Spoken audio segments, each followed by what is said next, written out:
Where I saw the turn in culture was this hospital attack.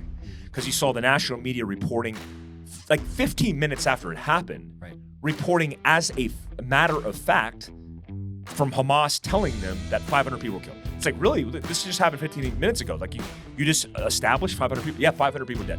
And then every headline read that, right? When I saw the original footage showing the parking lot, and then they're saying at the same time as a talking point, 500 people were killed. And you're like, what? 500 people were killed in a hospital? You're showing in the parking lot. That was a parking lot.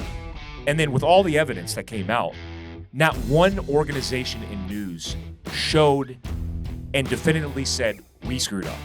The Black Rifle Podcast starts now.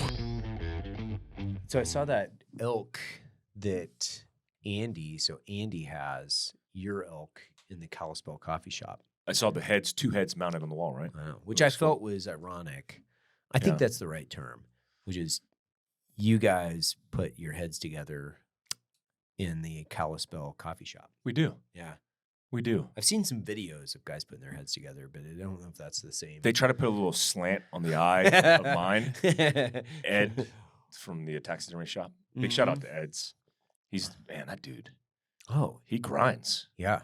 And he could barely walk. Really? Oh, barely. I've never met him. He's old and overweight, but just one of the best taxidermists in the country. Holy shit, I didn't know that. Yeah, I think he's done. And at Deseret at their lodge, he did all of those dating back decades. Uh-huh. And he's also did the 2 bulls that we got from Deseret with you last year that are in Kalispell, BRCC. Huh. Yeah, I didn't hunt up there last year. I gave the tag. That's one of the perks that you have for working here is it comes in as a bonus. Yeah. Throughout the year. So that's the way it should be. That's really cool. Yeah, man. Like, I saw Casey. Yeah. Casey. Is that her first hunt? That's her first elk. Yeah, that's her first elk because Neil, he shot an elk up there 3 years ago. That's right. Yep. In preparation for his coffee shop in Spanish Fork. Yep. And then you and Andy, which technically I thought your head was going to be down in your new office, but neither here nor there. I think it's great that you guys put them together. You know what I mean? Did you see it was the year that Neil got that big elk? Mm-hmm. I didn't have a tag, so I took his photo and I photoshopped my face on it. Yeah. And everybody was like, congrats. And I was like, big shout out to Neil for facilitating. And it was the worst Photoshop. And everybody was literally the worst. Everybody was going, congrats. I'm surprised you weren't called out as stolen valor. Nearly. For that, Nearly called out. Nearly. So you went on 3 hunts this I did. Yeah. season. Yeah. I found one later. Then Joe and I went on that hunt in California. And then the one that I didn't find is the one in Deseret. So, and he jumped a string. So I was the setup was, and I'll put it in this video so you guys can watch. The setup was it's like 31 yards away. Got right in next to him on water. Archery. Yeah. Yeah. Shot him. Good shot. I wouldn't have made it any differently. Yeah. But he dropped probably 18 inches in just the time when he heard the arrow released to the time when it made impact. So it was like a defilade. It went down. Yeah. Ooh. So he went down, and we had another guy with us. He got a video of the whole thing. You can kind of see it because he's behind a tree, but I'll put that in there. It's, I can't shoot it any differently. It is what it is. Yeah. It happens, man. If you hunt enough, it happens. It happens. So, I've been very fortunate, and I shoot a lot of arrows throughout the year. I get a lot of opportunities in September, October to shoot elk, but this year it's a bad year, man. I think it's just one of those things that it forces you to train harder. It forces you to think about it differently. It forces you to make, and to be fair, I don't know how I can make better shots other than shoot more and be more patient. So, I have a really difficult time with just not capitalizing on a current opportunity because, the bird in the hand, that's kind of my mentality, right? If it's a big bull and, you have a shot, especially one that's a good shot, take your time. You definitely shouldn't make shots when you feel, ramped up, when you don't feel like you can take a shot that's going to count. I watched Joe hunt. Rogan. Yeah. And because I killed my bull on day one, and then I kind of spotted for him the rest of the hunt. So it was like 4 days. And I watched him move on stock after stock after stock. And he's a very disciplined hunter. He won't take shots unless No it's risk. perfect. No, Yeah. no. He's got to make a perfect shot. And I found through like watching a lot of stocks, and I actually watched him kill the last bull from just across the draw. So we were watching him on this bedded down bull that, he'd been working all week. He'd probably blown 30 stocks. Wow. 30. Just to get that one opportunity. Just to get the one. To be fair, it's hard. Obviously, elk hunting isn't easy. Yeah, it is hard. Everything has to go right, especially because you're trying to close a gap. You're trying to get inside at least 70 yards on most of these. Is that animals. your standard, 70? Inside 70, yeah. I made a shot, I think my first year, because I didn't know better, it was at 94. I killed the elk. It died within 2 minutes, basically in the same spot that I shot it. There was a bit of controversy that ultimately educated me around don't take really long shots, because there's a lot that can happen between Time of flight. Yeah, time of flight. There's movement Arrow of the velocity. animal. Yeah. But I was very lucky, and I will say that, like on the show, I was very lucky. I shouldn't have taken a 94-yard shot. I didn't know better. It was my first year archery hunting. I'm not like down the rabbit hole on archery in the context of I'm reading all the Reddit streams and figuring out like this or that. It's I went through that entire tack, making shots at like 100, 120, really long shots at a lot of these animals. Well, you're comfortable with it. Super comfortable. Yeah. I shoot out here at 100 3 times a week. Yeah. So I shoot at 100. I don't even shoot inside the 70 typically. And when I'm taping my bow, like when I'm taping, what that means is when I'm making sure that my sight is accurate to the yardage tape, which indicates where you are because you can adjust your yardage on it, that's when I shoot inside the 70. Outside of that, once it's taped and it's good, I don't even shoot inside the 70. Yeah. So I step out of my truck, the way it kind of folds out every day, where I park 5 days a week when I'm in town, I'm at 90 yards. This is in the back of the parking lot. Yeah, back of parking lot. So Open space. I've got 2 foam blocks that are set up against a concrete wall 90 yards away from where I park. My bow's in the back of the truck. And so, depending on the day, might be 5-6 days a week that I pull in and I make cold shots at 90 with my bow at essentially what I feel is a pie plate target. So I feel really comfortable at 90. I just know when we're looking at damage or cavitation, specifically with the velocity of the arrow, it's going to slow down quite a bit. So next year I'm going to go up. So how many pounds? 70. Yeah. I shoot like 73 now. Next year I'm going to go up to 80. I'm going to go up in grain too. So I'm going to go up probably 100 grains in my arrow. I'm going to take it up to about 500 grains. I'm going to go up to 80 pounds. Which I probably will shake out at 280, 275-ish, I would imagine, as far as like feet per second. Yeah. Which is totally fine because I'm not making long shots on animals. So I'm going to have more weight hitting the target. And it's just a simple calculation. It's like velocity, weight times ultimately, or with the formula, I guess it would like, where is it coming in? How big is the hole? There's a lot of different other variables that you can plug in, but it's a fairly easy math problem. What are you're still using PSE, right?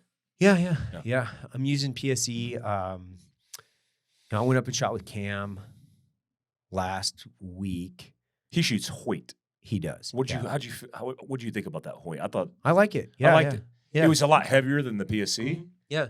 But it felt really stable. And I think Cam's philosophy is, hey, I want that extra weight at least, and I got he's it. Shooting it a 90. He's shooting a 90-pound bow. Yeah, that's what I'm shooting. 90. I believe he said, and you guys will probably correct me if I'm wrong, but I believe he said he's shooting like 525. Yeah. So it's a 90-pound bow at 525. But I mean, that guy shot his bull in Utah last year at a yard. So I think he shot this one this year at like 3 yards. Like, Yeah, it was right. super close. So he's a very disciplined hunter. Yeah. He's a really disciplined guy. He's extremely humble and generous with his time. Yeah. Like I stopped in and did the podcast.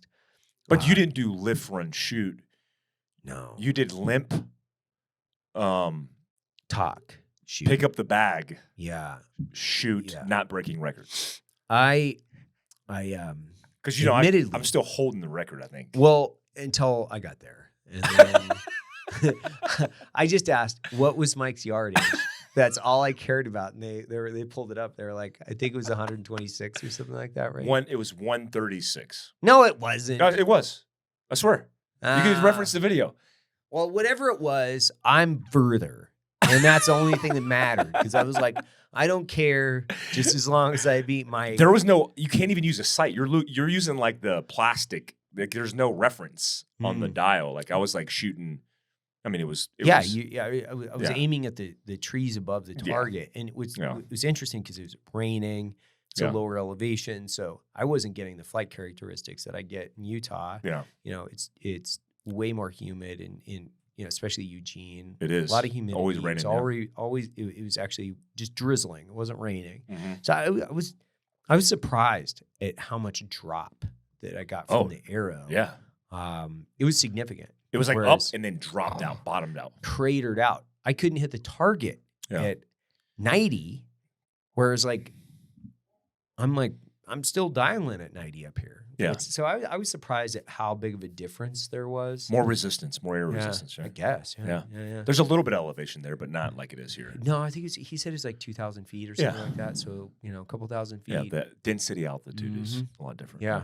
It was fun though. The guy was like really he was super interesting to hang out with. Like, Kim's it was a great stud, show. man. Yeah, he's a stud. Kim. He's a beast. Like the guy, he's just hard. And he does it every week. Yeah. And every day. Mm-hmm. Like he does the show every week where lift, run, shoot, Yep. and then he does it side by side. Yeah. Whatever you want to do, he's down for. Mm-hmm. We're working around injury. I think I was the first guy that used the Go Rucked sandbag because he had it. And he's like, hey, you want to do that versus the boulder? And I'm like, absolutely. I don't want to carry the boulder. What was your injury? What were you working around? My neck. That Before. now completely blew out. Yeah. Cool. Yeah. How is that? Like walk us through your neck surgery, kind of how long you've been dealing with this injury. Yeah. What's rehab going to look like? Because I have similar issues. Yeah, me and you have the similar experience, and I kind of, when I reference when it initially started, it actually started in Ranger School when I was 19.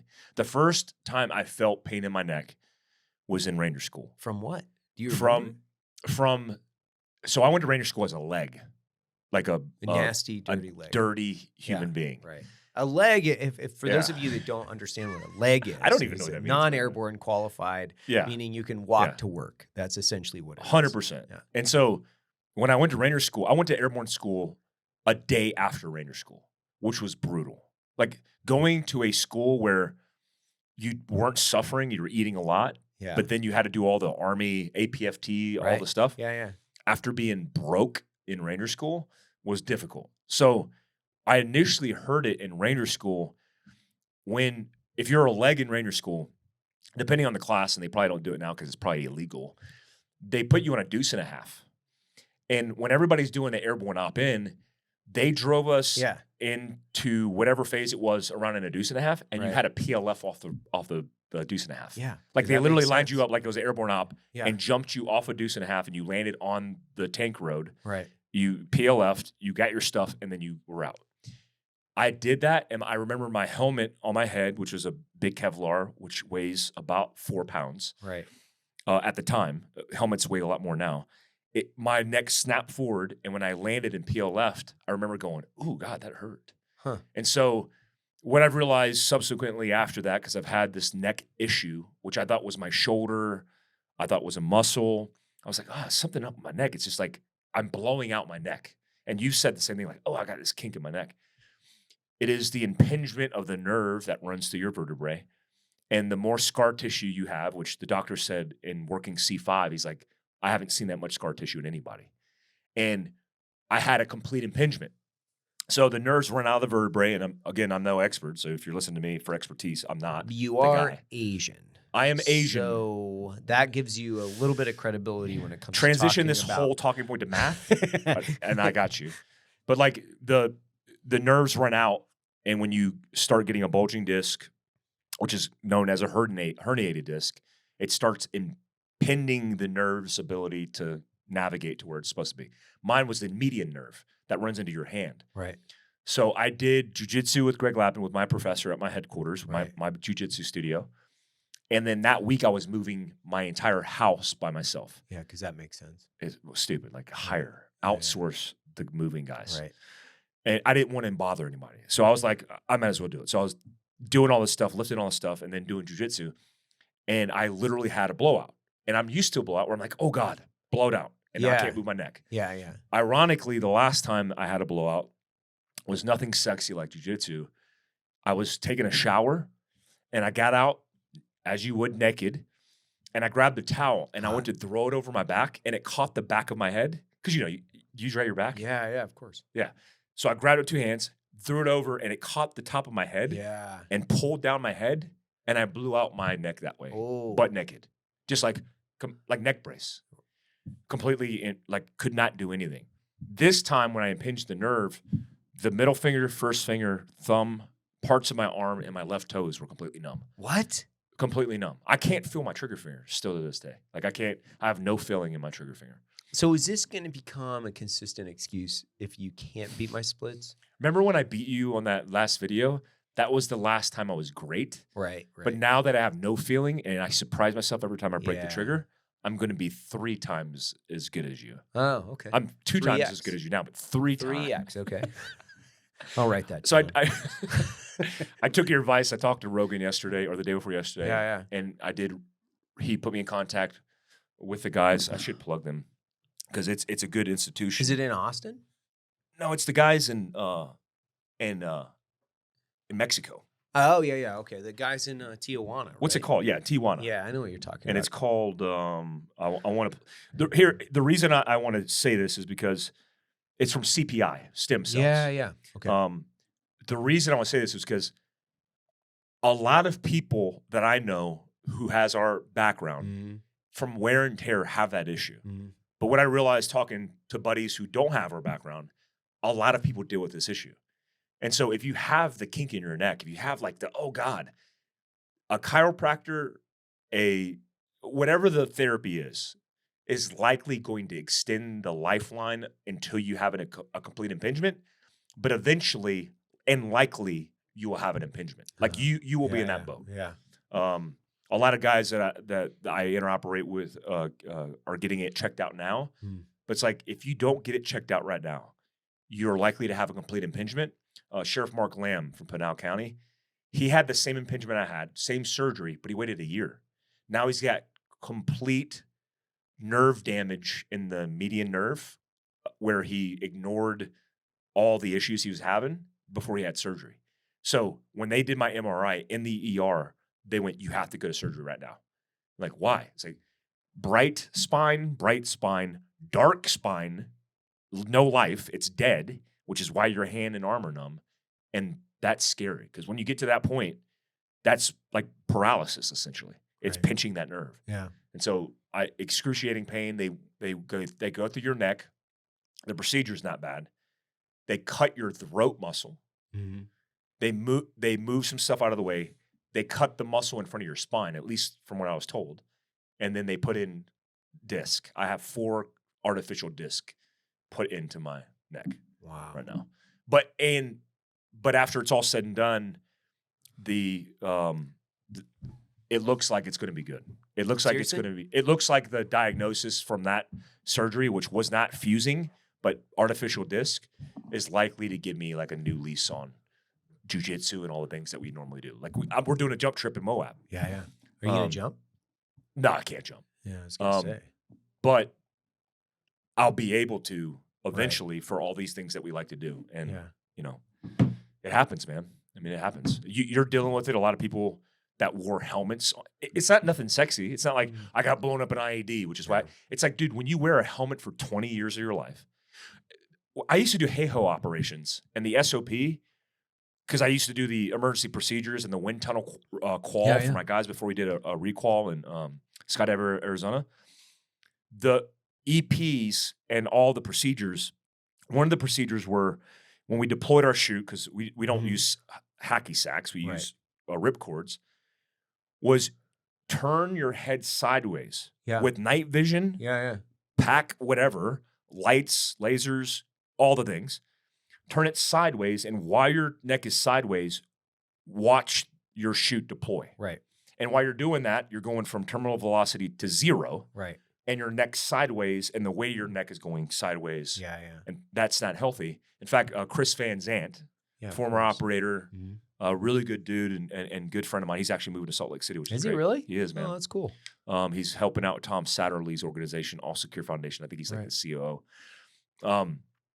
He is the one who was at USASOC G8 who made them change the requirement where you didn't have to do that. Instead, you just look down.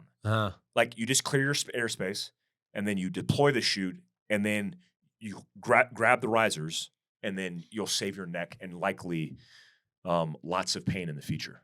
And it took me 100+ jumps as a free fall JM before that changed, which is part of the issue. Right. I mean, it's not the totality of it, but how do you feel now?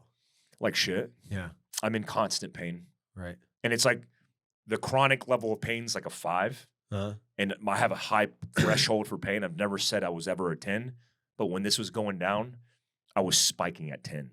And you can't use pain meds. You can't use. So it doesn't work. It doesn't work because it's core nerve pain at the place where pain comes from your nervous system. Like I saw the surgery. They do a hook. They use like a plastic hook to move your spinal cord and nerve out of the way. Whoa. Just the disruption of touching your spine is a significant issue. And I've learned so much about like muscle versus somebody like Greg Lappin. You'll like this analogy because you kind of like are into this kind of movement. That's cool. This is universally used for a lot of things. Yeah. You like that? Yeah, it looks cool. Should I make it circular? No, I like having a side from the splice side view. Yeah, like I like this? seeing the side splice. But view. do you like that one better? No. Is it more familiar? No. Oh. No. There. Oh, yep. okay. Yeah. So if this is the nerve and it's in a sheath, the nerve runs through a sheath. Right. And you need to, it's called nerve gliding. There's like yoga practitioners like Kat, who works up front at BRCC and does yoga, jujitsu stuff. Yoga practitioners know about this. It's called, it's exercising the fluidity of the nerve in a sheath versus the muscle. How do you do that? I have no idea.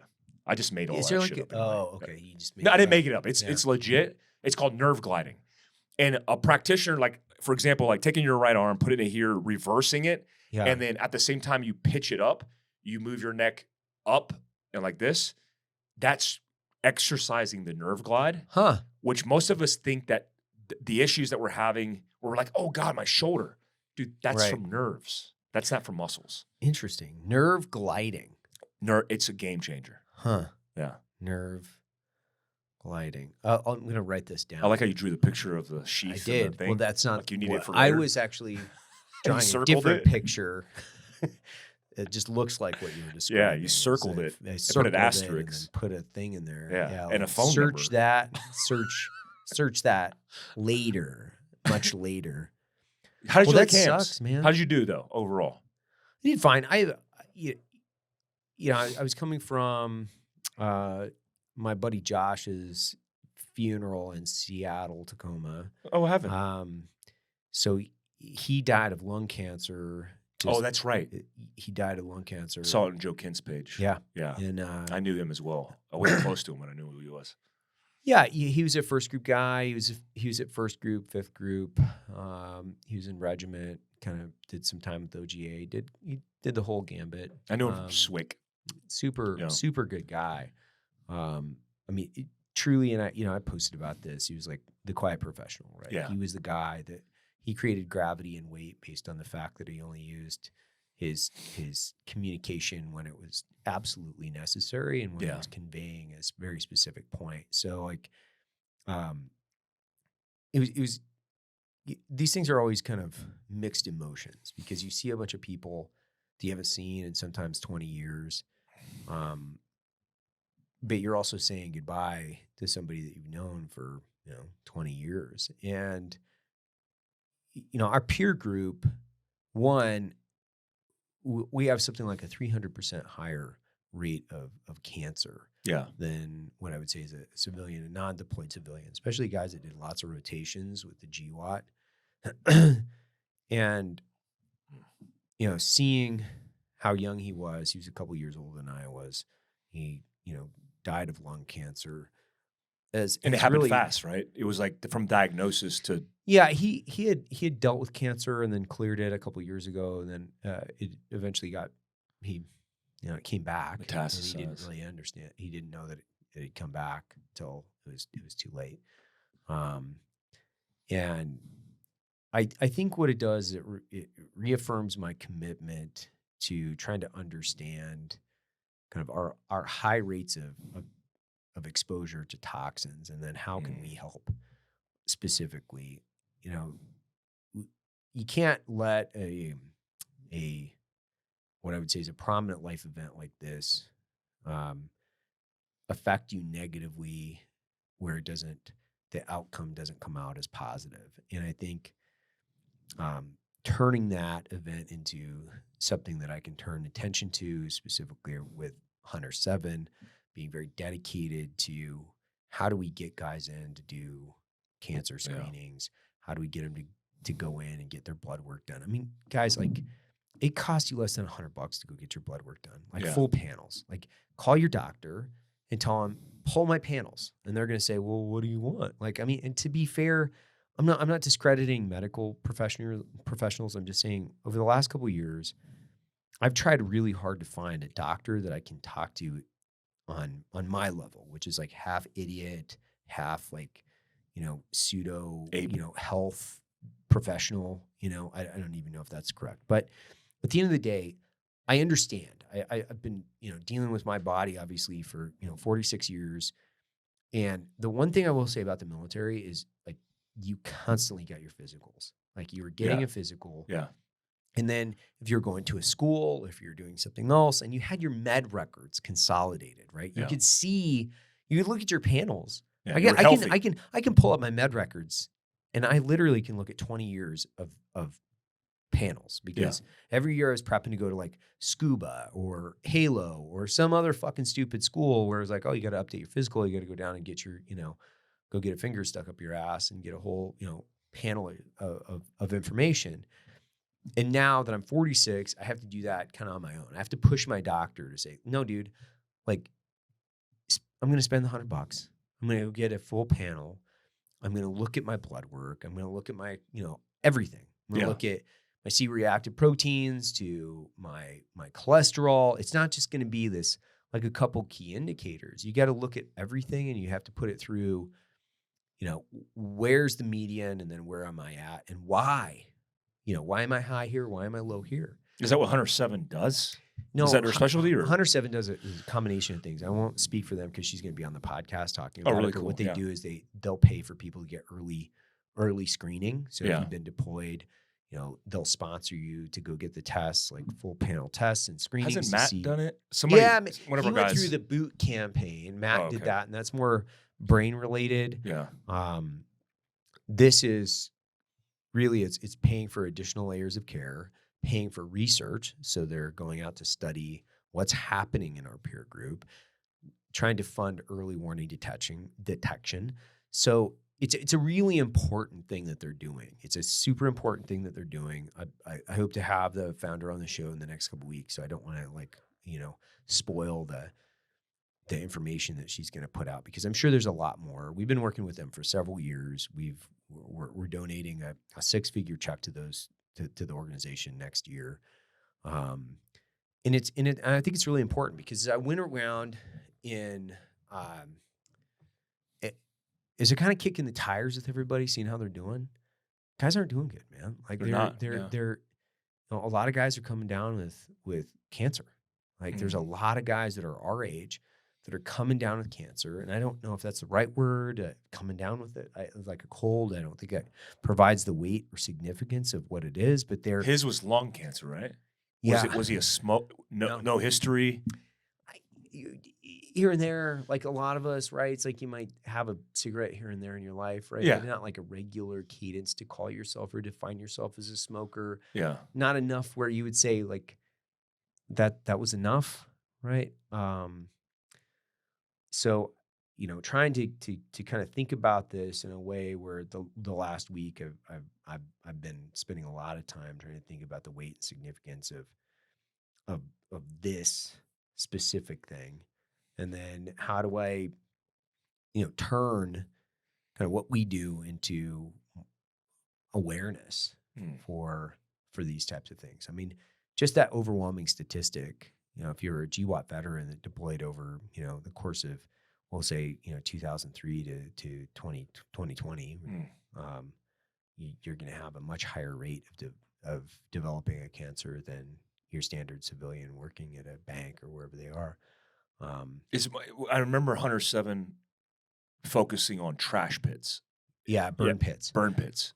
Well, and the burn pit issue it's not gone away. I talked about it on Rogan the first time I was there, which is 4 years ago, I guess, 5 years ago now. And you remember these things. Yeah. I mean, dude, I would be trying to sleep in a chew. You remember those things? Like, it's just basically a shipping container. And I had to like douse towels with water bottles and then tuck them in underneath the door. And then because your eyes were burning. Yeah. And then sleep with something over my face because you couldn't fucking sleep because it was when the wind shifted and it was being pushed directly into your chew. You weren't getting any sleep. Two, you'd start developing like a cough. Like right away because they're burning everything. They're burning like this weird dry cough that everybody had. Everybody had it. And they're burning everything. They're burning everything from like, chemicals to medical waste to car batteries. You name it. They're burning everything. Yeah. And for the life of me, I cannot figure out who the brain trust of imbeciles were who decided this was a good idea. And I understand optionality. By the way, I understand this probably more than most in our world because of the size of the company and ultimately the scale. So there's not a reality where I live in where I'm, General Schmuckatelli going, yeah, keep burning our fucking trash in the middle of nowhere. I know the guys can't sleep. And I know that there's like harmful chemicals in there, but keep burning it. I'm trying to decide who and where I can punch these idiots in the face. Yeah. Like that's what I'm trying to decide right now because the orchestra of idiots that were running these wars, and I talked about this with Logan, and I get more pissed off and more irritated, and I'm really trying hard not to put what I call toxic fuel out into the environment. But between the Pentagon and the guys that had stars running both Afghanistan and Iraq at the time, I'm trying to figure out where and how their logic train was. And I'm also trying to figure out is where are they now? Like the thing I was talking to Logan about was like, where are these fucking guys, man? Like, are they on a podcast every week talking about chemical exposures to the GWAT community? They're in Raytheon. They're in a board meeting. They're backslapping, back nine, pleated front wearing Docker idiots, sucking and fucking themselves off, telling themselves how great they were because they could shine the brass on their shoulders. They're more concerned with their professional accolades, developing and executing against a strategy that will allow them to draw a six-figure income sitting on somebody's board post-retirement than they are the guys that ultimately kept them alive. And my thing now is, fuck them. it's time for accountability all the way through. Yeah. Like, where are these guys? Did you read that article with these generals talking about how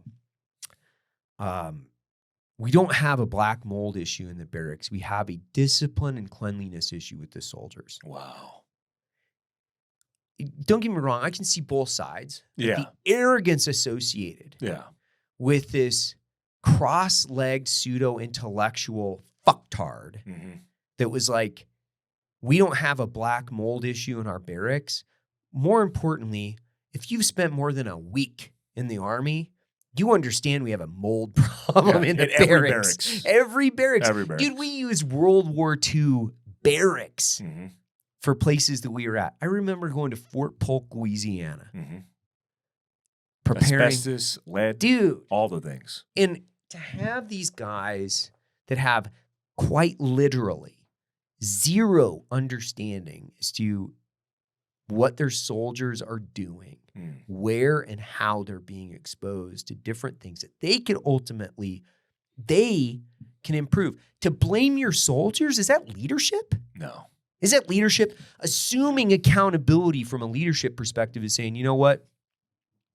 We've recognized there's some, issues with black mold in the barracks. We're working to adjust those. We're also working to adjust any cultural things that might attribute to a lack of cleanliness. But it's my job to do that. Not, it's their job, because 18-year-old Private Snuffy that grew up under a single parent eating TV dinners, being raised by a mom that works full-time, at the 7-Eleven, because he's supposed to understand that he's got to get in and, clean out his barracks room or whatever it is on a regular basis to prevent mold. No, like, the assumption of command and leadership is taking accountability and responsibility. None of them do, by the way. They're the first fucking guys to step in and take accountability or not take command. But what they'll do is they'll take responsibility for something good. They are the last people to take accountability for something bad. Systematically, we have a military leadership problem. So, by the way, I'm not saying this every officer in the military. What I'm saying, the overwhelming majority. There is a huge percentage of these guys. They need to take accountability for their actions. Do you know any good ones? Yeah, of course, man. Who? Name one. Just one. I think there's a few guys out there that are beating the drum. I mean, Clay Hutmacher, he runs the Special Operations Warrior Foundation. Yeah. He's a retired 2-star. He was a former 160th guy. That's right. He's an incredible human. Scott Miller, General Miller. Like, there are. I think. But it's rare. I think it is rare. Where are they at now? I think. Where are they? Who wrote that article? Was it Jack Carr that wrote the article? Like, where are the generals? Oh, did he write one like that? I think he wrote one. But it was like, it's like, where are the generals? Where are the leadership? Where's the leaders at? Yeah. And why aren't they, outside of promoting themselves and their books, why are they not advocating for things like this on a big scale? Why is Sergeant Hafer and Sergeant Major Glover like talking on a podcast about these issues from a very small platform? And it's pretty big, but it's like a very narrow platform, when they can get on the biggest networks talking about this issue and changing people's and culture's minds. You can't swing a dead cat in New York without without finding a retired colonel, 1-star, whatever it is, that wants to talk about their subject matter expertise associated with Hamas and Israel. You can't. You can't. Like, you can't. Yeah. However, where are those guys? Where are they at right now? Are they busting down the door to try to talk about burn pit accountability, chemical exposures, and higher rates of toxins that we were exposed to, with an increase of cancer that's killing us in our peer group that is killing everyone? I don't think so. I mean, maybe. Prove me wrong, by the way. I will more than happy. I will be more than happy to eat crow. So if there are any generals that want to like email me directly, please do, or respond to Black Rifle Coffee's customer service, because To be fair, I would love to a pile of them to prove me wrong and say there are guys out there talking about this every day. Just they're one. lobbying. I Just don't know one. one. Yeah. They're lobbying every day right now, trying to take care of the boys. But it's not, because what I realized is that it's a T-shirt quote from 30 Seconds Out. It's a whole thing that no one is coming. It's up to us. No one is coming. It's up to us. That's the whole point of the endeavor here, by the way, Mike. It's like, no one is coming. It's up to me. And the exercise of trying to go out, start a company, develop a culture around the special operations team room, developing something that allows people to feel safe, encouraged, surround themselves with something that is positive. Like, that was the point of the exercise. It wasn't to create individual wealth for me. It was actually, I value time and experience way more than I value money. So for me, it's leading by example in the context of I'm trying to lead people to go out and start their own businesses. I'm trying to give them an example that says, hey, if I can take a company public in 9 years from my garage, you guys can go out, start a business, write a business plan, get a small business loan, develop an instituted culture where you can have a direct impact on the people around you, where you can create your own universe. I get to come into this office, which is one of the direct benefits of this. I get to come into this office and smoke and joke with my buddies. I built that. It's not because must be nice. Well, fuck off. Yeah, it is nice. You know why? Because I built it. It's mine. So I get to come into an office and I can talk about stress, anxiety, sleep issues, depression, higher rates of cancer. And I can have an open conversation about the anxieties associated with war, which we still live with, in an office that I built because I curated the culture around support from an emotional and psychological perspective. I built it around the team room. If I walk down the office and I have a conversation with somebody about how cool something was, maybe it was like hot wiring a cement truck to drive it through the compound of a wall of a compound.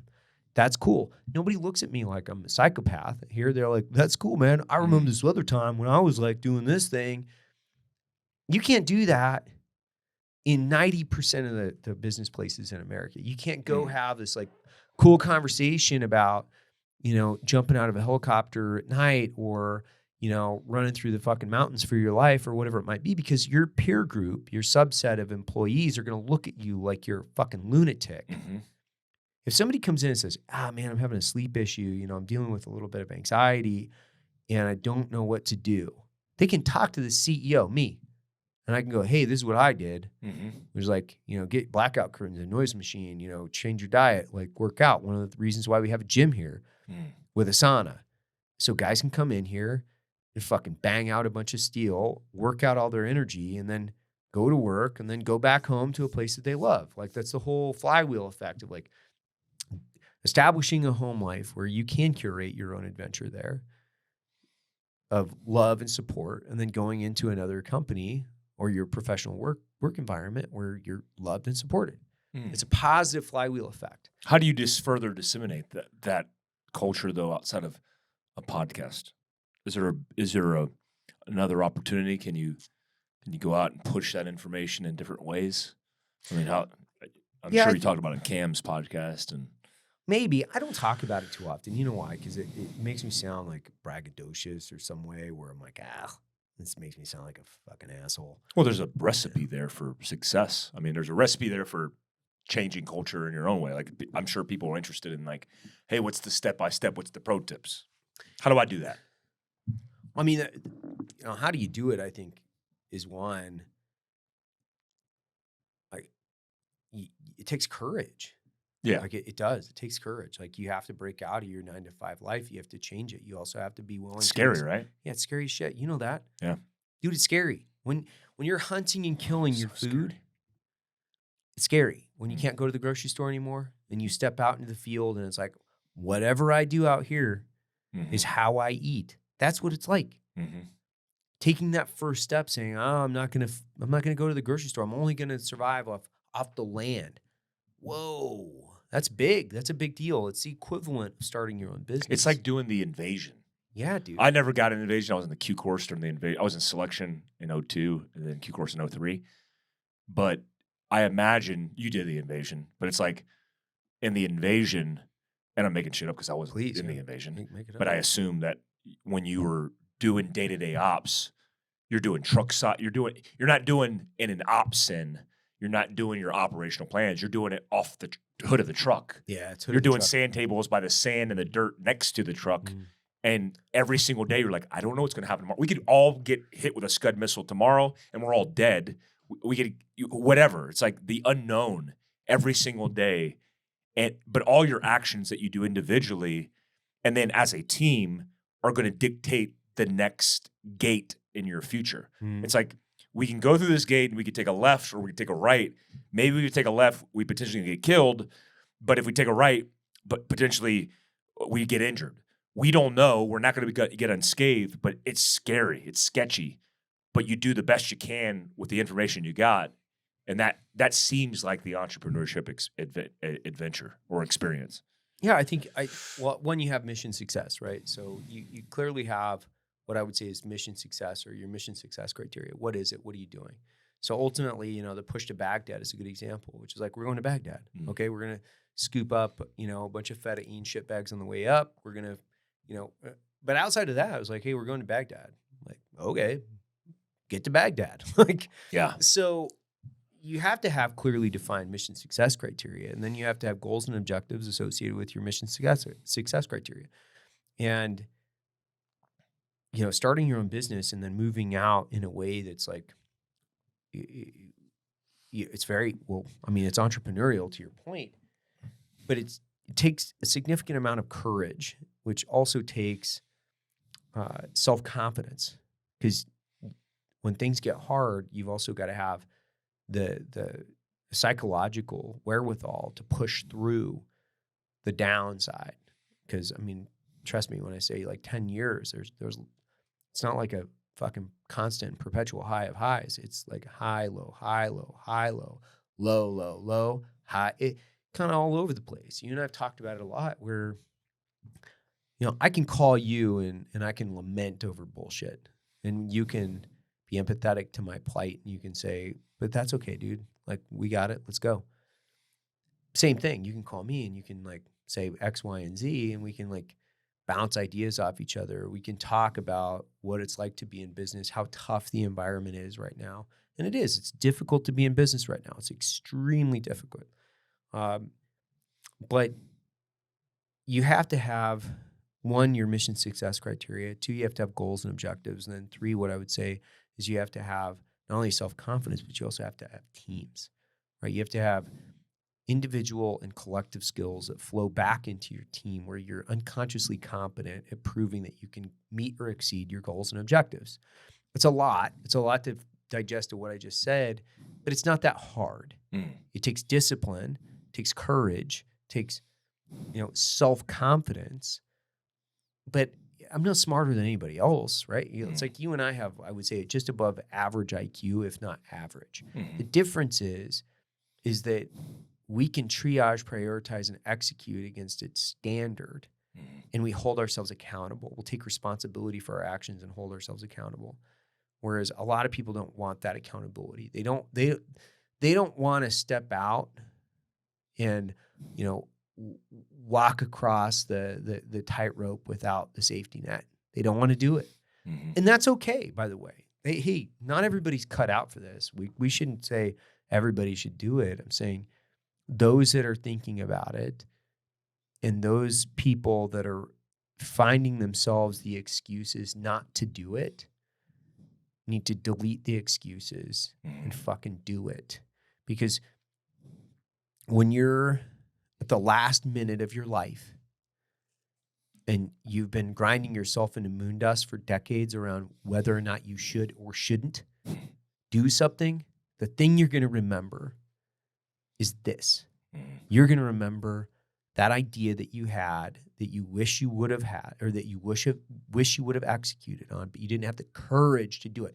And when you feel cowardice sneaking in, that's when you have to fucking kill it with fire. I like that. It's my diatribe. scary true. It is. You know what I noticed too? A commonality with most of the guys that own businesses and are semi-successful, or however you define success, is the ability to operate in a window of stress where most people would completely implode. So it's like being in an active gunfight. You know, in an active gunfight, you're going to have a myriad and a spectrum of people who are conditioned for the stress across the board. You're going to have the guy who's far right, who's like standing up joking. You're like, dude, put your head down. Like, you're just laughing and joking and hanging out. Like, we're in a gunfight. Right. And they're going to have the guy on the far left who's in the fetal sucking on his thumb. And it's like, if you could operate and just get through the subtask, the individual techniques and tactics that are going to make you successful, one sometimes moment at a time, you'll get through that gunfight, and then you'll be even better conditioned for the next one. And so when my team comes to me and their freaking hair's on fire and they're losing it, and I'm like, everything's cool. Right. Let's figure out how to manage this. Let's mitigate it. Let's look at the problem, identify solutions. Let's start subsourcing outlets to make sure we manage this. And then you get through that. And then as a team, as a leader, but as a team, you're more conditioned for it the next time. And now you're now used to operating in chaos. And it's that whole like comfort in chaos. It's like what I've noticed about both us as individuals, no matter what it is. I mean, it could be Neil. I mean, it's like, man, we have to work through this. How? I don't know. One breath at a time, one step at a time. And you could look at that as your professional acumen, but it certainly benefits your personal development as an individual. I mean, business for sure has made me a better father, and vice versa. Right. Being a father, being available, being intentional has made me a better business owner. And you know, I've realized in my plan in the future to step away from Fieldcraft and be the founder. Right. That I have now outsourced my time, because I've outsourced all the positions to get back more time. And instead of, which I did for years, reinvesting that time to more things to grow, I have really talented people that now I'm in their way. I'm the obstacle in their way. And so there's a founder perspective. I talked to Chad Robichaux about this. He's in the same boat where he's stepping away from Mighty Oaks Foundation. But it's like, man, now he reinvented himself and put himself as the founder, which is above the CEO, because culturally he's influencing the business perspective to change business tactics. But you need that. It's just like in an operational environment. You need AFO. You need to be operationally preparing the environment in advance constantly while the boys are doing their thing. Right. And now it's like I personally have to step and be that guy for the company in a different position. It's not a better position. It's a different position, which requires nearly as much, if not more, of my time. But that perspective is now strategic. So now you're the general in the OpSen or the SOCOM managing big picture so that your guys can succeed at the tactical level. You know, they're in the operational unit and you're at SOCOM sitting in a room. It's like, yeah, it sucks to be there, but positionally, that's kind of like how the evolution evolves. It's like the business entrepreneurship experience, like doing the day-to-day, in some cases, specifically mine, you're going to get in the way. And there's a better position for you front running the branding, the culture, and all the positioning of the company to get the word out. Right. You know, I'm better positioned to be on Rogan talking about preparedness than I am in the nitty gritty doing the thing. Right. Where's your perspective on that? Because I see you in a conundrum. I'm a very small scale compared to your big scale, but I feel like you're walking the tightrope and you're in some kind of position for that as well. I mean, we're doing a podcast because you got the team to be able to do the thing. Yeah, but I think it's also like it's your duty. I think, you know, clearly differentiating between what is your passion and what is your duty. It's a different thing. So it's like, what is different. So you have what I would say is like kind of three roads, which I haven't really thought about this too in depth, but I would say you have three roads, which is, well, what is your core competency? So what are you really good at? What are you passionate about? Because sometimes those things aren't necessarily overlapping. Mine are, yeah. Right. So, and then what is your duty? So your duty, so let's say your passion is conflicting with your duty and your core competency. Duty overrides passion every time. So what happens with a lot of entrepreneurs is they get selfish, and then they want to only do what they're passionate about, what they like, and they get spoiled. What they enjoy. Yeah. And they use opportunities to clearly differentiate themselves from like what is their duty to what is their passion. They try to pull the company's core mission over into their passion. And they don't have to be exclusive, and they don't necessarily have to be in conflict. They can be. I've seen it a lot with a lot of different entrepreneurs is they think every fucking idea they have is like the greatest idea. And if they've had a little bit of success, and that means they're just going to keep fucking running the craps table, right? Well, one of the most successful entrepreneurs I know, actually, he's really good at doing his core business. I won't reference him in this because it might be somewhat embarrassing, but he was really good at executing on his core business. It made him very wealthy, like to the tune of hundreds of millions of dollars. But then he had failure after failure after failure after failure after failure because he thought he had the Midas touch. And, he's fortunate enough to not lose all of his money. Great.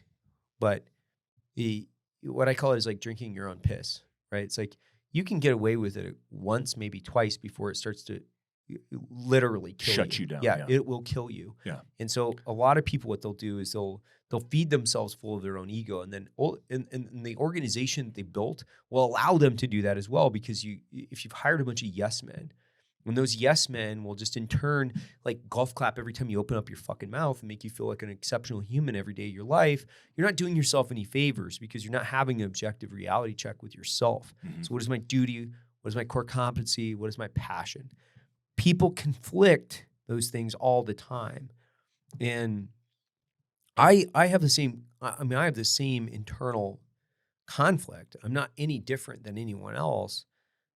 But what has helped is my partners have been very good and they've been very objective. Like Matt is not he's not a yes man. He's not standing around golf clapping every time I talk. More reality of it is like, he's like, that's fucking stupid. Probably shouldn't do that, right? So Jared is very much in the similar, very, very similar. Jared will be like, that's stupid. We shouldn't do that.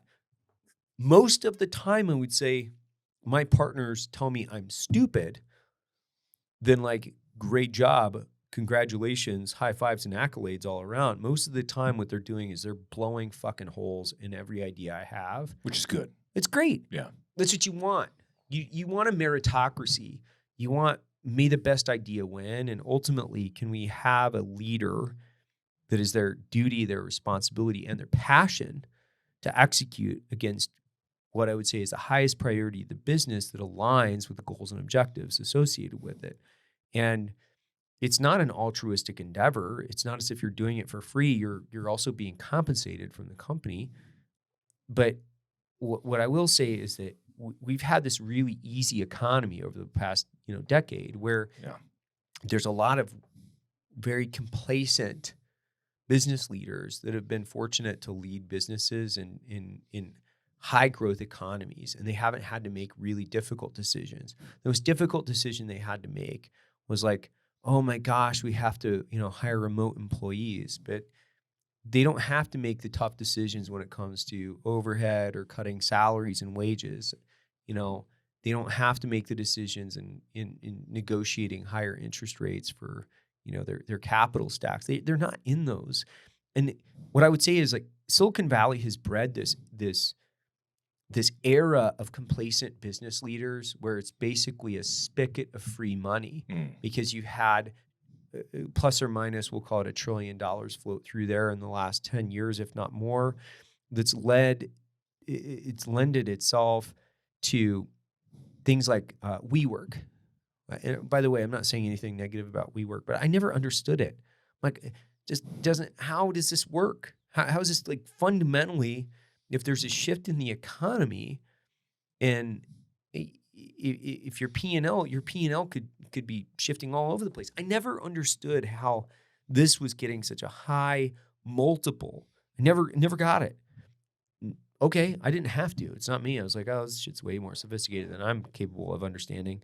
But it's not only that. You've had things like this, or what I would say is vaporware and technology, where they're not really selling anything. They're selling the idea. And it's millions of dollars. I mean, multi-millionaires have been made in Silicon Valley over people's ideas, and they've had bad leadership with execution on top of that with more money because of what I would say is an endless spigot of gambling. Like you have speculators that are like, great, I'm going to make 10 investments. Each one of them are going to be $1 million a piece. I'm going to own 50% of these startups. I need one to hit. Yeah. Right. So it's just like, it's like placing bets from the, and I know it's more complicated than that. So like, by the way, it's totally fine. It's way more complicated than that. But when you look at private equity and venture capital, as you're doing due diligence and research, you're also doing essentially a batting average. You're saying, I know that I'm not going to get 100%. Like, we're not going to bat at 100%. Which has always been my quandary in the context of like, I like selling things. Like, I drink coffee. I'm super passionate about it. I love it. It's super easy for me to be authentically engaged with the product because I love it. It's easy. It's easy for me to be like, that's great, man. Let's talk about South American logistics. Let's figure out like how we're going to import a better bean at a lower price. Like, I got it. Like, I understand it. And more importantly, it's awesome, right? It's super fun for me to get. So you can't, that's where like passion, where, my passion and love for coffee has ultimately driven me down this path, but it's my duty to not spend all of my time down in, Guatemala, Nicaragua, El Salvador, trying to find, the 90 plus coffees that I can import, a whopping, 30,000 pounds a year on, right? Which is like, yeah, I would love to do that. It'd be awesome. I'd love that to be my job, but I can't passionately, I could be 1,000% immersed in nothing but coffee all the time. Right. But I can't. I have to be involved in a wide variety of things across the business because ultimately we have to make business decisions that will meet or exceed goals and objectives associated with the company. I don't know if that makes sense or I just. It did at all. Did I tell you about my book, Prepared? Wait, hold on. What is this? I just came out with a book. It's called Prepared.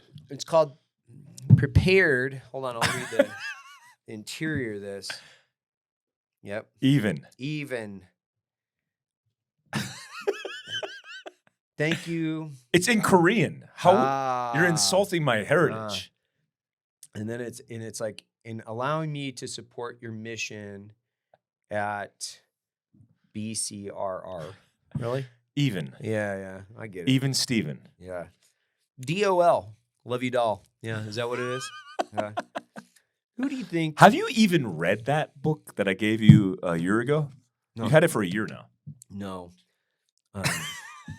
What? Hey. I mean, I see this. Well, that's why you can continue to plug it because you haven't read it. So I will read you a quote from the back. From you. Mike Glover is one of the best instructors I've ever trained and worked with. His experience in the global war on terror and his ability to combine that with his intellect equals survival wisdom. So the equation is easy. Experience plus IQ plus communication equals wisdom. Survival equals wisdom. The asterisk better shooter than I. You forgot that. No, not now. Why were you shooting not very good? It's been a while since I've seen you on the range. What are you talking about? I crushed your soul out there. You were not shooting well. But I still crushed you. I couldn't believe it. When are you building my gun? You owe me a gun. Which one? I don't know. Like BJ Baldwin, the gun that he made for me. Oh, I broke it. You have somewhere. I took it apart trying to put a comp on it. And and you blew it out? Oh, no, I didn't blow it out. I have like an Allen key stuck inside it, and I cannot get it out. I'm going to have to take it to a locksmith to get this thing out. Just melt it. Yeah, I could just melt it down. To a keychain. Melt it down. And what else? I was going to ask you something before we let you go back to whatever Iran? Your Skid Row. No, I want to ask you about give us your hot take on what's happening in Gaza and Israel right now. For those of you that haven't watched, Mike. Yeah, it's a very difficult situation. And look, let me just caveat this by, I have no skin in the game in bias. What I mean is, like, I'm not Jewish, I'm not Palestinian. I don't understand the region like a lot of people do culturally. And I take a lot of what's happening at face value and then make decisions based on my experience, which is counterterrorism, the military, other government agencies, Homeland Security, my academic experience, my bachelor's degrees in crisis response and Homeland Security. All that with a grain of salt. You have a terrorist organization that came in and killed 1,400 plus civilians. The now hostage count is up near 300, which they keep changing that number because they're discovering that people who they thought were bodies, they've confirmed that now their body isn't in the freezer where they put them in the morgue, and they can't identify where that person is. Some of these remains, by the way, are just pieces of skeletal remains because they were burning down entire villages, safe rooms to the ground, including, in one instance, as reported by the Western media, stacked 10 flex cuff children on top of each other and lit them on fire.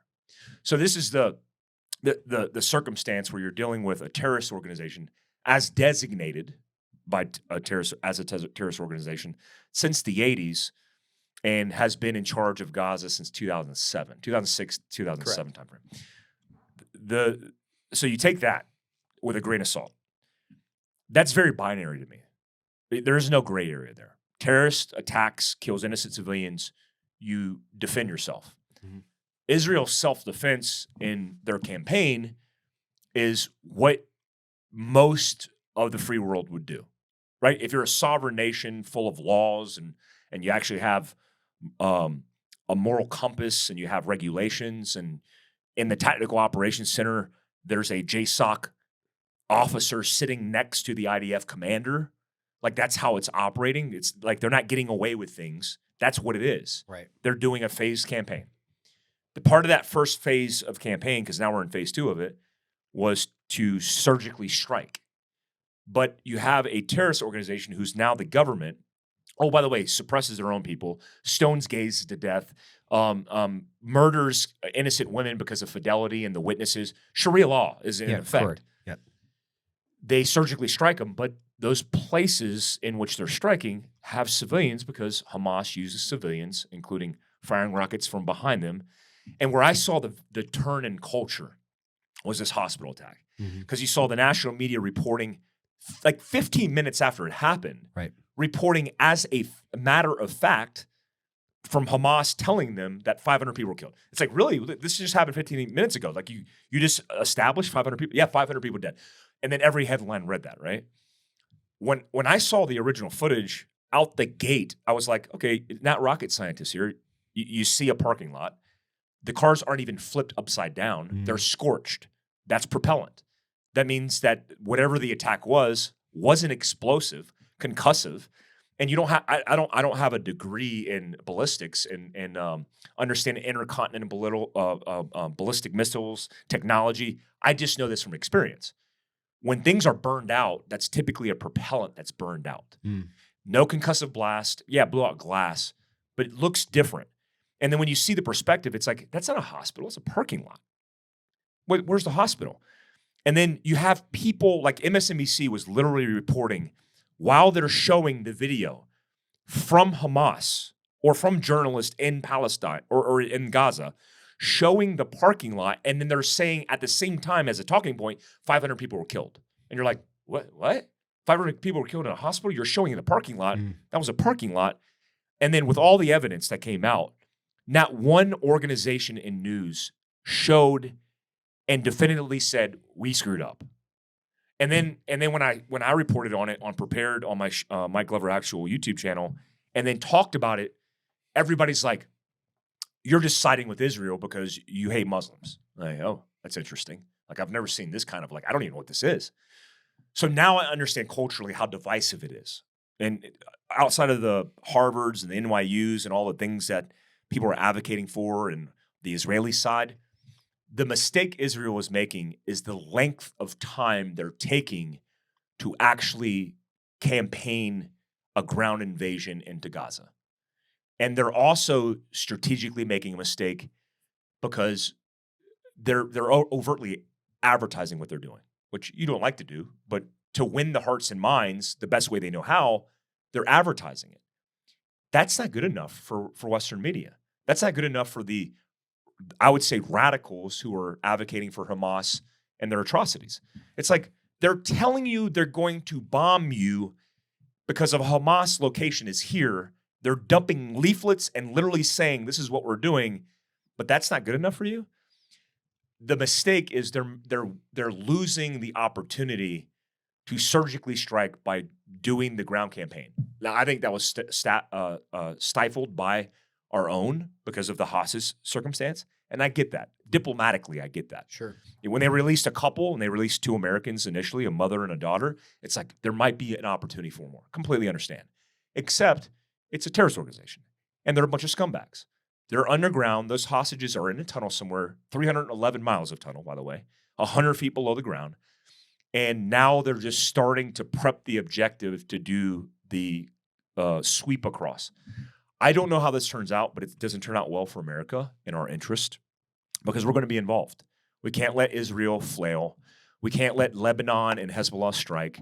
We can't let Yemen and the Houthis launch random attacks that are very pointed and backed by Iran. You think a bunch of caught-chewing losers in the middle of a desert who are literally campaigning to kill Americans are launching drones with explosives by themselves? No, they're being backed by Iran. Mm-hmm. The United Nations and the General Assembly, which is happening right now, it just happened in New York. The diplomat from Iran literally said basically, if America wants to continue to do what Israel's doing, which he calls it a genocide against Gazans, then it will be on the same docket for elimination that Israel is in. That's a large threat. I mean, that is like go to war speech. Mm. We are likely going to be in a full-scale war with Iran. And usually there's like a 5-step process to everything. Right. It's like 5 steps to that. We're like a step away. We're one action or inaction away from that. Like our big retaliation when we had a couple dozen American service members injured in Syria when they launched 20-plus drones and attacks from different locations was to hit a barren warehouse with nothing in it. I mean, literally, they showed the advertisement of the surgical strike conducted, and it was a warehouse in the middle of the desert. And that's our big retaliation. It's because we're playing the game so carefully because we know if we do the right or maybe the wrong thing, Iran's going to retaliate, launch one intercontinental ballistic nuke that will be intercepted, and then it will go to war. Mm. And right now, we're doing exercises with the Israelis. The Marine Corps Expeditionary Unit has come ashore, and they're doing exercises with the Israelis. That's prep and rehearsal for war. Right. And we're likely going to be in it. And all those guys that we're doing a special operations prep course in December, that's a plug because I didn't do it because I was like, the policy and all the things we're doing, we're not doing shit. Mm. Now, for the first time, I actually think we will be going to war. And it will be a multi-tiered advance on multiple agencies, including Hezbollah, Hamas, Iran, and everybody they support as an action arm. And that could be that for the region is scary. And that because of the nuclear threat, most Americans, every American, should be concerned with. What do you think Iran gains in this? Like their modus operandi, international influence. Mm-hmm. For the first time, like there was a vote the other day, 2 days ago. There was a vote, and the vote was solidarity, standing with Israelis and condemning the terrorist attacks that took place in Israel. They voted it down because they didn't have the majority. They had a majority, but they didn't have the 2/3 required. Supermajority. The countries that didn't vote cheered and celebrated for the fact that it didn't get approved. That's how divided the region is. Mm. Because if you're Muslim, which really shook me, because I had Muslim friends that I fought next to. I mean, I've been in multiple campaigns, whether it was working with the Afghan partnering unit in Afghanistan side by side, ICTF in Iraq, not the Houthis in Yemen, working with counterterrorism organizations, including the Yemenis who are countering counterterrorism. All these fronts. Having my own friends that were Muslim contact me and say, "How could you support Israel?" And regurgitating. Right now, the death count is 8,000. That's taking in account in Gaza the 500 they arbitrarily just threw at the wall and said, "Yeah, it's 500. We're going to tell you." Like, guys, maybe a dozen people died in that Islamic jihadist rocket that failed and launched into the parking lot, where you had 2 Hamas operatives going, "We did that? Yeah. Where did we launch it from? The cemetery." The dude's literally like, "The cemetery? We don't have a place to launch it from the cemetery." Yeah. He literally goes, "When you go into the parking lot, you take a right, and there's he goes, yeah, that's bad. We should tell everybody to deny it. We didn't do that. My bad." That's literally between 2 people, and everyone's like, "Fake news. That's not real." And you're like, guys, 8,000 people. There are significant people dying from the attacks on these installations and where these guys are. Guys, these are pointed attacks.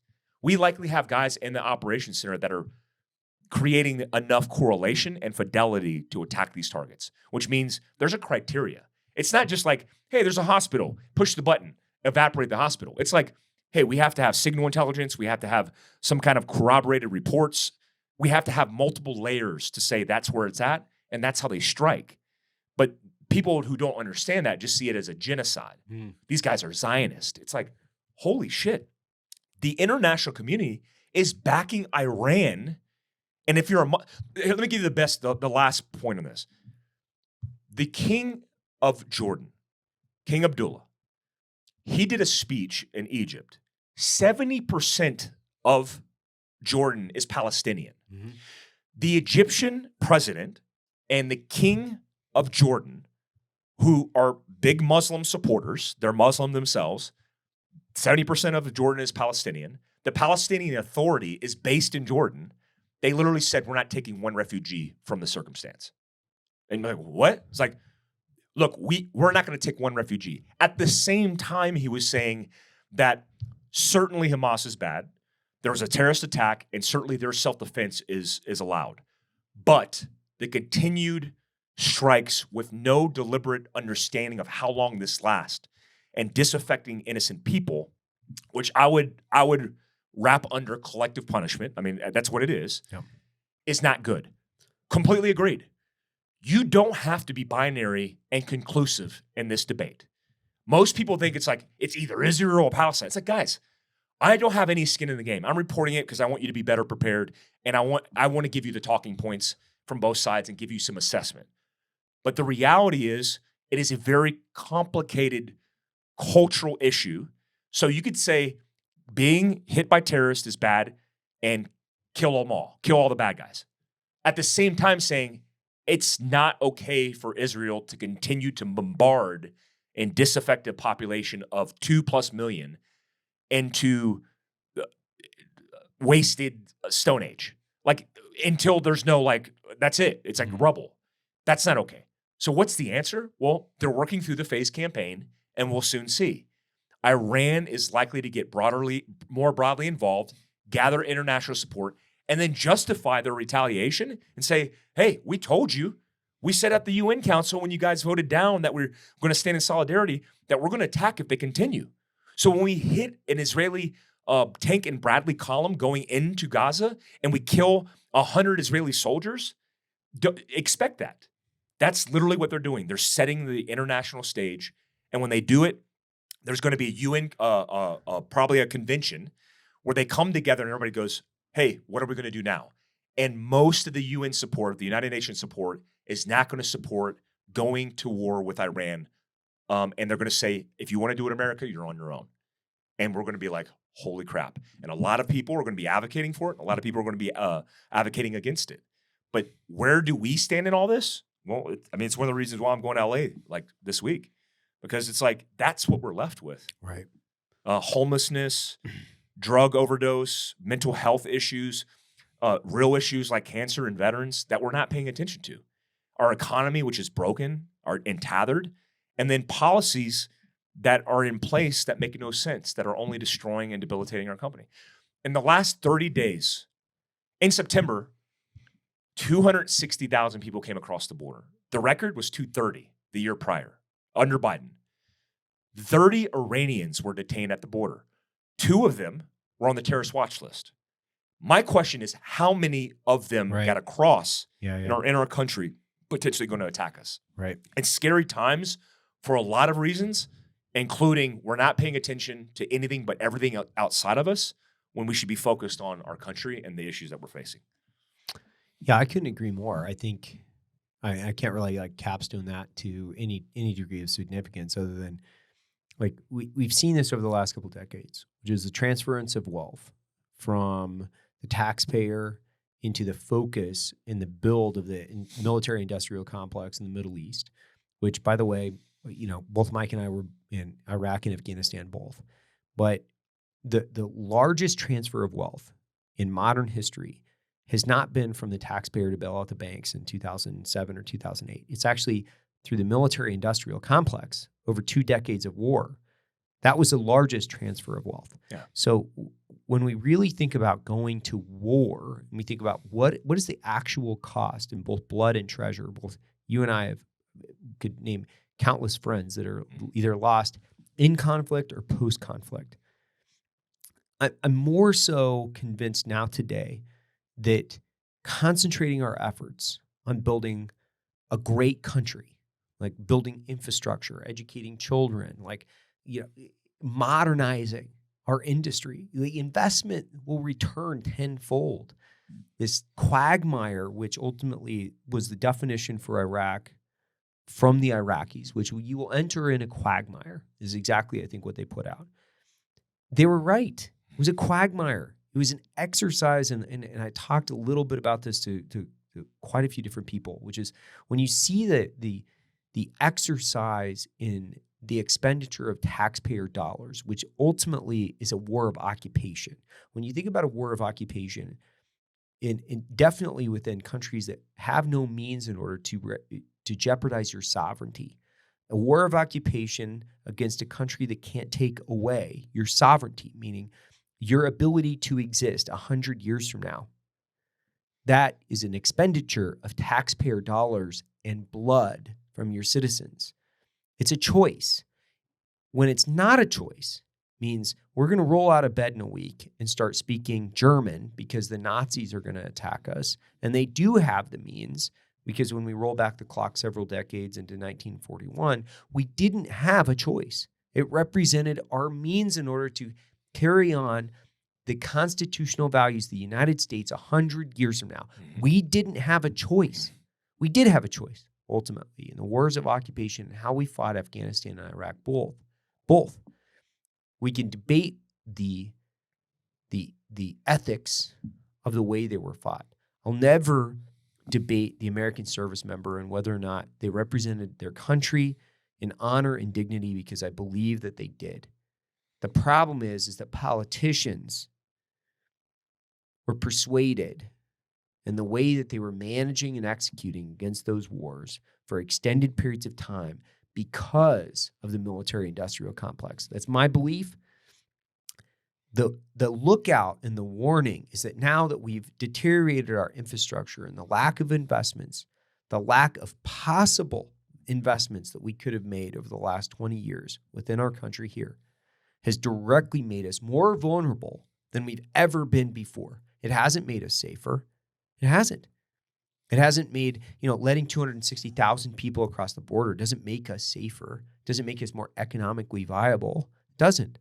I fully understand the significance of people coming to America as a beacon of hope, looking for opportunity, because we do have to be the beacon of opportunity. I truly believe that we have to represent freedom in the land of opportunity, but it has to be done the right way.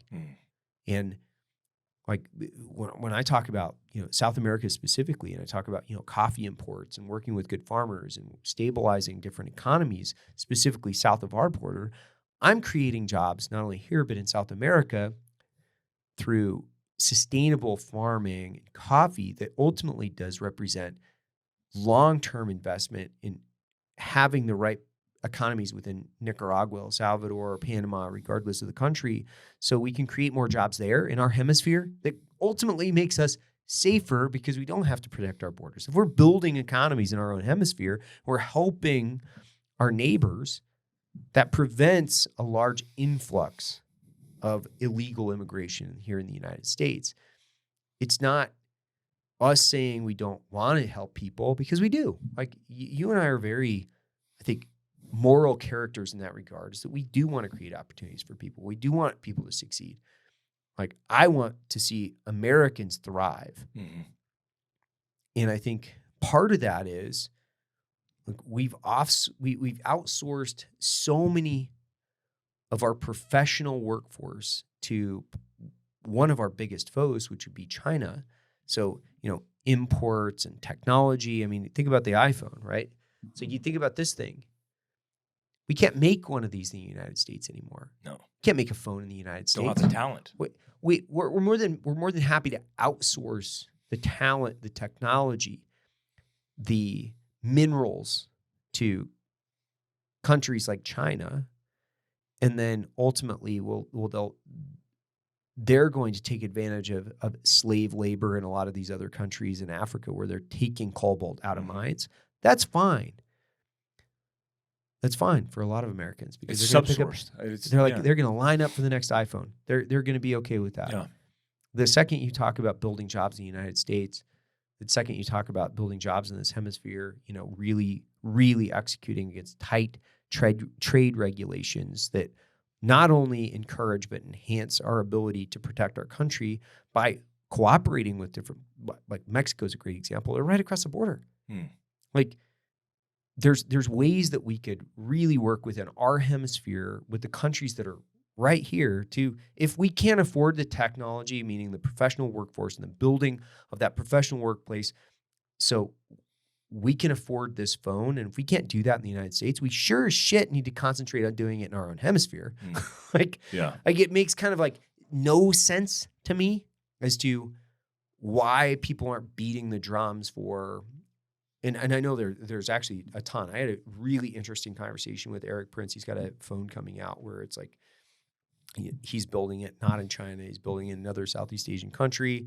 He's got a lot of resources that he's poured into this. But there's more than ample opportunity for people to have these really hyperbolic and emotional conversations about things that they don't understand. Like, for instance, Israeli and Palestinian politics, history, and the conflict itself. Really, what they have to say is it's not Israel and Palestine. Israel and Hamas. That's a clear differentiating factor because they're not going to war against the Palestinians. They're going to war against Hamas. I think that's a clear distinction because they are a terrorist organization, as you and I both completely and coherently understand. And then we have to also, I think, encourage this within the business community because, there's environmental, social, and governance, ESG. Okay. There is not a grading criteria for corporations that want to maintain American jobs. There's not. Environmental, social, governments, ESG. But if we had ESSG, security, so how is this directly enhancing the long-term viability of growing corporate professional infrastructure within the United States? Hey, man, like, I'll capitulate on a couple of these other things, but we're not talking about, hiring veterans because we've got a higher underemployment rate. We're not talking about hiring at-risk veterans because they've got a higher rate of suicide or a higher rate of cancer. We're not talking about that. We're talking about, have you used a more sustainable styrofoam cup? Yeah, there's no Do incentive. I give a shit? Yeah, there's no incentive. If I don't have any jobs here in the United States, do I really? I'm not saying the environment doesn't need to be like directly. When I say this, it's like I believe in clean air. Like, I got 2 little kids. I don't want to live in a fucking polluted environment. I don't think anybody does. But I do need to live in America. I kind of need that one to be around for a while. Yeah. So I think you have a mix of priorities that are ultimately being driven, and I don't believe that like a cabal of conspiracy. I think that you have Americans are conflicted in their priorities and what they're thinking about. They're not necessarily looking at it from how do we really improve the situation that we're in today, right now, in our communities, in our companies, in how does that represent the whole of America, which, by the way, means quite literally nothing because it's just you and I talking on a podcast. But that goes back to our first point, which is where are the generals? What are they talking about right now? Are they on Fox talking about the Hamas and Israel conflict? They are talking about that. Are they talking about long-term sustainability, hiring, creating jobs within this hemisphere, which ultimately lends itself to more security? No, they're not. They're talking about like how big of a subject matter expert they are because they led, CENTCOM for 6 months or whatever it was. Yeah. I'm now depressed. Anyway. Did you hear about my book? I got this book coming Prepared, Not Scared, Prepared by Mike Glover, available in all bookstores and Audible right now. Mike, thank you so much for coming in, buddy. I appreciate it. It was good. I like it. It was fun. I had fun. Thanks, dude.